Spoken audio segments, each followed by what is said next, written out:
Hello and welcome everyone to the next video of this Queen's Gambit very fashionable new main line with 11a4. So today's game is between two very strong Chinese players. Apologize if I will not pronounce correctly. So it's Dai Changren against Zhao Jun, played in the Chinese championship just 1 month ago. So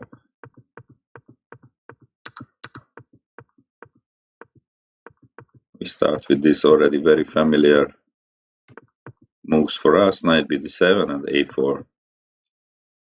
And here we will see a concept which was not featured at all in previous games, but this is also an interesting one. It is also discussed in the course a little bit, and in Queen's Gambit decline, this move is very, very typical. It's knight to e4. So of course now if you take on e4 with the bishop, I mean that's the interesting move. Then after d takes e4 is completely fine for black, I believe also. But bishop takes h4 is even better, I believe, and then this bishop will go back to d6 and can be a nice attacking piece for black. And most importantly, now we will really feel the issue that we started the minority attack with a4, because it will be really tough to push for b4 and to do anything on the queen side. So it would be just a serious mistake. So we take on e7. Queen has to take in order to protect on e4. Knight takes on e4. Again, it's of course the alternative is to take with the bishop. So we don't really want to give more time for black to play like knight df6, or as I already mentioned, the knight's favorite square in the cards, but is d6. So if you allow this knight to d6, it just controls everything so well that it will be really hard for white to make any progress. But okay, for now the knight is even very comfortable on e4. And if we take with the bishop, then I mean, for example, after knight f6, bishop can quite comfortably come to e6, and such moves as bishop c4 are maybe threatened at some moment. So we kind of miss the light square bishop in this particular situation. So we take with the knight d4 and bishop c4. So I would say this is pretty much forced after black plays knight e4. And what we can see is something like a reversed French defense. But of course, we don't have the bad bishop on c1, but it will be also very difficult, let's say, to undermine with f3, because the e3 pawn can be weak. So it's not really our main idea. In the end game, it can be, but for now, we are just we rather want to play on the queen side. If we can push b4 at some moment, that would be, of course, excellent. And otherwise, we need firm control of the d5 square. So these are the main goals for white at this moment. And of course, for black, it's the opposite. Black also wants to, let's say, trade this bad bishop. So this bishop is not so good, of course, with such pawns. And in general, I would say black's setup is extremely sound, but only issue is with this c8 bishop, that where should it go and how should it develop. So black goes knight f6, most natural move. And now queen b3, I believe a very strong move. So first of all, it puts some pressure on these squares, but it doesn't look that relevant. The main thing is that it stops bishop to e6, basically. So black can play this move, but it's just not good because we take. And of course, f takes e6 is just spoiling the structure, and later we can attack this pawn.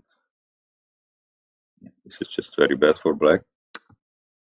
So queen takes e6, and now the point of queen b3 that we can take on b7. Black can take back the pawn, but let's say after knight f4, the possession is really going in how white wants it, because now c6 is a weakness, a7 is a weakness, rook can come to c1 to attack this pawn. So yeah, it's really good for us to get rid of the b7 pawn, and it's a very comfortable advantage. So bishop e6 is not a move. That's the main goal of queen b3. And if the bishop comes to g4, actually, yeah, that's also a point that, for example, in such position, bishop g4 and even taking this e2 knight is completely fine for black to get rid of that bad bishop. But since the queen goes away from the pin, on bishop g4 we just play knight f4, and this bishop is still a little bit awkward here.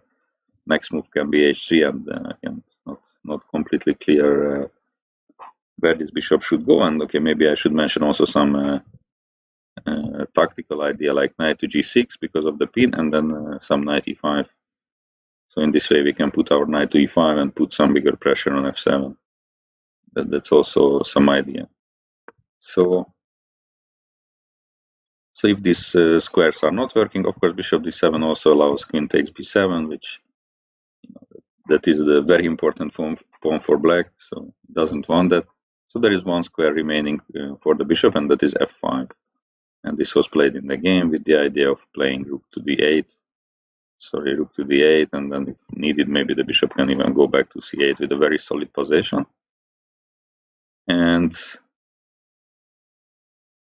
like I believe, theoretically speaking, if we focus on the opening, then this was the moment where we can improve the play of whites. Because here white played a5, and I believe a possible improvement and what looks like to me a very unpleasant move to face for black is knight to g3. And then basically we completely understand what white is doing or should do in this position, so to make it as difficult for this bishop as possible. And now it's again very difficult for this bishop. So bishop g4 just h3. Bishop e6 is similarly bad because we just take, and b7. d7 is the same, b7 is hanging. So if the bishop wants to stay in this diagonal, it has to go back to c8, which is the preferred move of the computer. But I would say it's not really the preferred move of a human. And in any case, it's clear that we just won a tempo if the bishop goes back to c8. So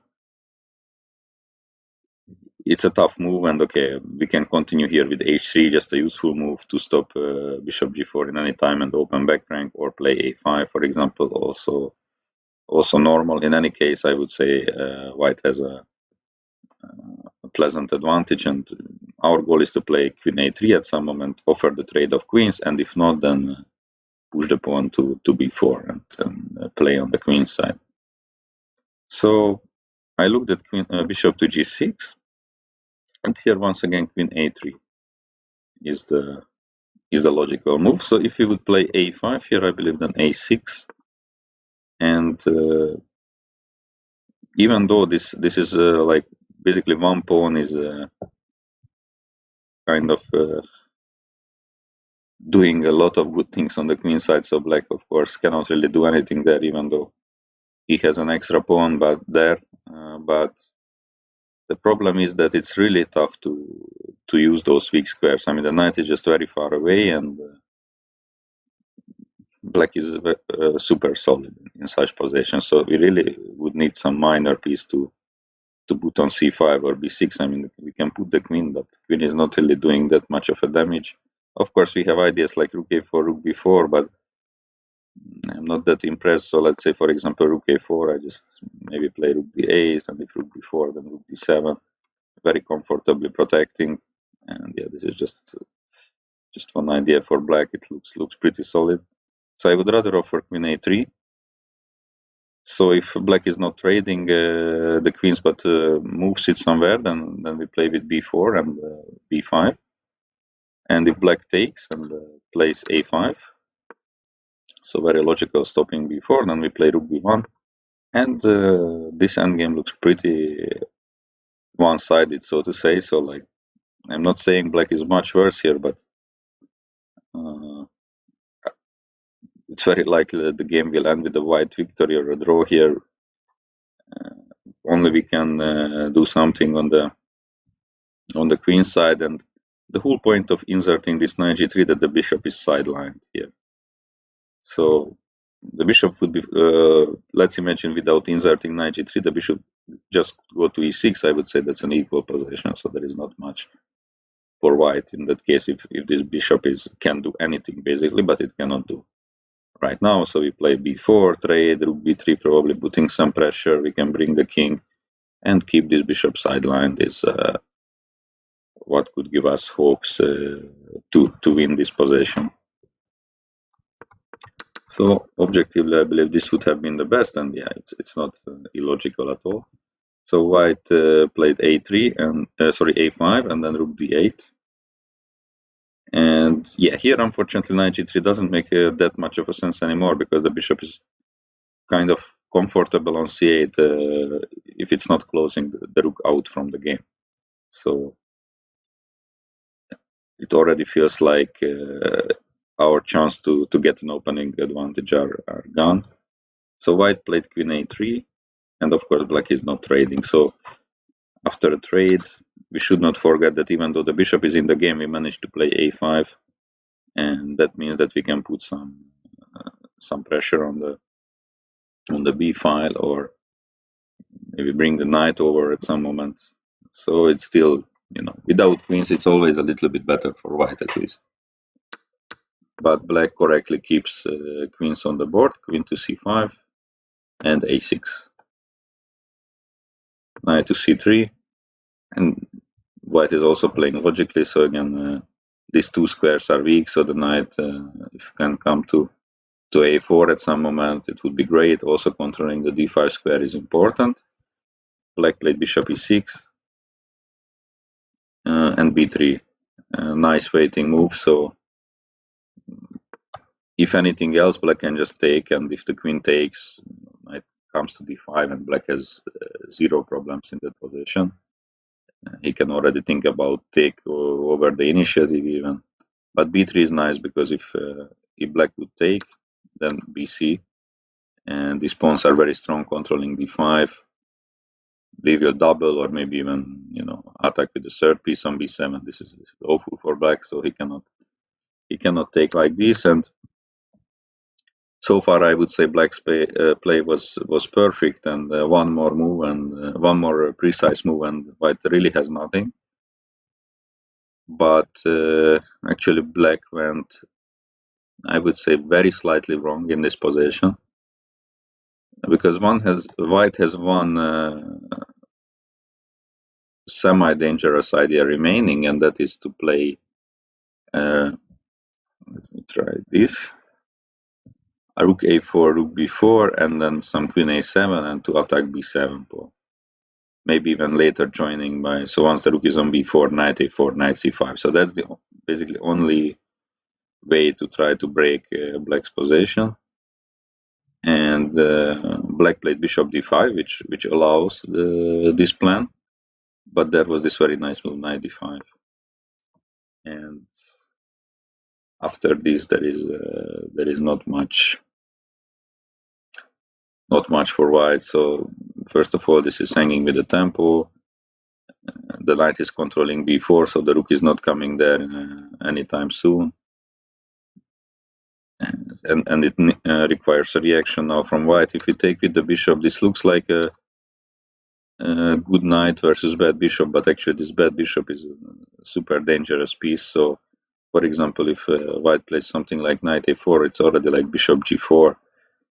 And it's rather white who has to be careful with ideas like bishop f3 in the air and rook e6, rook g6. I mean, our king is suddenly extremely lonely in this position, so white has to be careful here.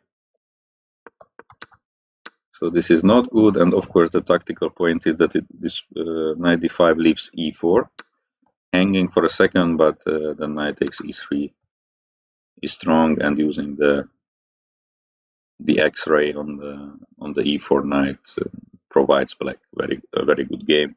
So let's say fe3, bishop takes e4. So if let's say pawn takes, then simply rook takes. Material is equal, but I would say even I prefer black because we have one weak pawn, and okay, b7 is not that much of a weakness here. And if we try to insert knight f6, again, there is not much of an advantage for white here. I mean, the game will most probably end in a draw after a couple of more exchanges. So this knight d5 would have been the correct way. So black played bishop to d5. White played rook fc1. That's fine. Rook e6. h3. I mean, these are just useful moves. Not to allow an knight g4 jump maybe in the future, and it's just opening the back rank. And now black made a very serious mistake. So he could have just played a waiting move, which is always pretty difficult, but then again this idea is coming with rook a4. And I don't really see a clear way to neutralize this. So rook b4, queen a7, as I said, then probably knight a4, and we put all our forces to target b7. It's unpleasant, to say the very least. I mean, maybe computer can find some way to be okay with black, but it's just very, very unpleasant one-sided game. So black played rook to d6 here, but it's yeah, it is just a not good move. The point of the move is to open way for the queen to come to the king side and to create some play, but it's not really in time. And now white played a very strong bishop takes d5. So it was extremely good to wait with this move because black originally wants to take with the knight, but now he cannot because he drops the e4 pawn. So that's the rook going over to d6, the problem. So black has to take with the c pawn, but now white is perfectly positioned to get the initiative on the c file. Played knight a4. So black could play something like rook c6 here, but I believe we just play queen a7, and yeah, it's very tough. So knight c5 in the air, knight b6 in the air. I mean, mainly knight c5, of course, or even rook c5. So this b7 pawn is a huge issue for black. So he rather went knight e8. Idea is to cover c7 and open the 6th rank for the rook. White played knight b6. Correct move, queen e6. And unfortunately, white spoiled the game at this moment. So far, I would say it was a very high quality game, basically with one or two inaccuracies on both sides. But here, interestingly, but it's actually also a common thing in chess that if you don't play the refutation of a dubious move from black, which was knight rook d6, sorry, then you can get even into a worse position. So here there is only one good move for white, and that is knight to c8. So he should have kept playing very aggressively. So the point is that rook c6 doesn't work at all because knight e7 is a fork. So the rook has to go back to d7. But it's a very important thing because it means that the rook cannot join on the 6th rank. And now, for example, black we play queen b6, ferring the trade. And basically black cannot really avoid this trade because if queen f5, then we can choose whether we I mean, that's the better one to take immediately on d8, and after rook d8 knight e7, once again a fork, and we are winning a lot of material, but knight e7 is winning also. So black cannot avoid the trade of the queens, and then we will just double, knight will come back to b6, and it will be very, very tough for black to defend this position. It's very close to objectively lost. So I don't know exactly what white means with knight c8, maybe time travel. but it looks like a very straightforward way to achieve a huge advantage. Of course, the knight on c8 looks a little bit strange, but it's just very strong. Instead, white played rook c3, basically saying that he has a lot of time to double on the c file, but now black played a very strong move, and after that the tables turned completely around. So black played king to h7. So the point is very clear. If we play knight c8, then rook c6 is just winning this knight because there is no knight e7 check anymore, thanks to this move. So, and basically, if not knight c8, then once we look around, okay, this square is covered, this square is covered, d5 is covered. Basically, we cannot do anything all of a sudden on the queen side. I mean, we can like very slowly attack b7 maybe, but in the meantime, we will get a mating attack. So instead of a very promising, close to winning position, now black is much better after king h7. So it's a little bit of an unlucky situation, but again, it's not that rare. When one side is missing a winning, close to winning possibility, then it completely turns around. So now white played king h1, queen f6, attacking f2, rook f1, queen g5. All of a sudden, it looks really threatening for black. Queen a3. So white is trying to come back to defense, but yeah, it's already clear sign that things went very wrong. Rook f6, queen a2, queen h4, and now the other rook is coming. So it's really nice play from black. King h2. It's hard to give good advice for white. So now this knight on b6 would be needed on somewhere like g1 to protect squares, or on f4 or something, but of course it's never in time to get back. So king h2, rook f5, queen e2, some queen g4 ideas maybe to try to escape to an endgame, but black is not allowing. Knight d7, knight f8 is the threat, but queen e7 is a nice tempo. Knight has to go back, and knight f6. And obviously, it's already objectively completely lost. So black has basically all pieces attacking, and this queen and rook are trying to defend, but it's not a fair. It's not a fair fight, I would say. So black plays rook c5, so white plays rook c5, queen d6, king h1, queen e6, king h2, rook h5. So now many threats, and the possession is completely lost. White played rook h1. I mean, I looked at some other moves, but everything is losing. For example, if f3, then simply e takes on f3, rook f3, and rook g5 is winning because this pawn is falling. I mean, if rook f2, then knight e4, attacking both rooks also, so rook c4, but this position will be a good example to see when a queen is so much stronger than the two rooks. So when the king is weak, and white has many pawns which are possible to attack, then the queen is just a beast. I mean, it can just go around on the board and create many threats on every pawn basically.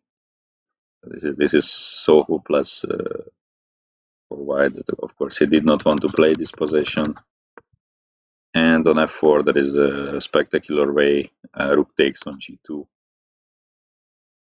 So if queen would take, then there is knight g4 check with knight takes on e3 and then f1, and the whole position is collapsing. And if king takes, then queen is coming, and with some nice checks after knight g4, even though black is down a full rook at this moment, mate in 1 is coming here, so queen g2 and knight e3.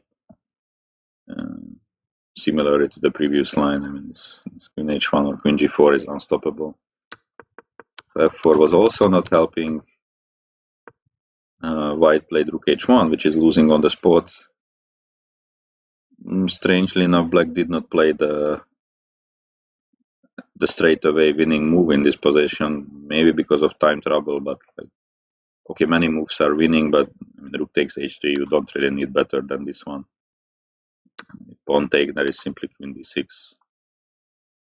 King cannot move, and on f4, e takes f3 is a checkmate. So that was just game over. And just to illustrate the problems for white, that on king g1, black is already up a pawn, and he has also some more spectacular combination to come. So like rook g2, king g2, rook h1, king h1, and then this idea is decisive because of this mating threat. And if white moves the f pawn, then after the f3, then the pawn will win the queen at the very least. But checkmate is even more realistic, I believe, at some moment. So yeah, okay. In any case, black went rook g5, not spoiling anything. Rook g1, queen d6, king h1, rook h5. For example, now knight g4 is the idea, and this mate on h2. So white tried to complicate things a little bit with the knight c4. Of course, not dc to allow some trades, even though probably that position is winning. But black just played queen e6. So now the knight is hanging for free, and also the mate is hanging on h3. So white played f4, rook g3 again. Mate is coming, rook d1, and yeah, okay. This last part of the game was just showing how hopeless white's position is, and after dc he resigned.